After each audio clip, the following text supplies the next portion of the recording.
Today we are reading Friday, December 16th, Daily Meditation, Isaiah 56, 1 through 3 and 6 through 8. Blessed is the man who keeps the Sabbath, Isaiah 56, 2 and 6. If someone tells you something that could benefit you, you should pay attention, right? And if they say it twice, it's probably pretty important. Well, in today's first reading, the Lord tells us twice that whoever keeps the Sabbath is blessed. Not only the Jews, but even foreigners. Isaiah 56, 6. God promises to bless everyone who sets apart time to honor Him. As we approach the final Sunday of Advent, it's good to remember that God makes promises to us the whole season of Advent. The whole season of Advent is kind of Sabbath, a time set apart for the Lord. Unfortunately, the demands of a holiday gift shopping and wrapping, cooking, and decorating can leave you anxious, overtired, and short-tempered. It can crowd out your set-apart time with the Lord and the joy He offers. What should you do about it? You know that refraining from those activities isn't the answer. God wants to see you enjoy the goodness of the season. He wants you to be happy. And that's what the word blessed means here. The giver of all the good gifts loves it when you give gifts to people. And God would be the giver of all good gifts.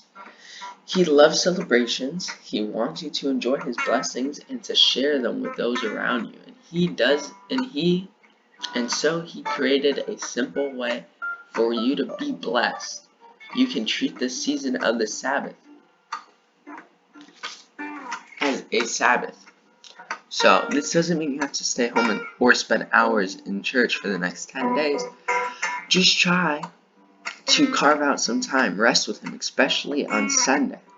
But other days too, turn off the screens for a bit and read some fancy narratives about the gospel. Sit down, listen to Christmas carols, reflect on the words, and let them speak to you. You may keep playing as you crank out dozens of cookies, or maybe you can ponder God's gift of His Son while you wrap your own gifts.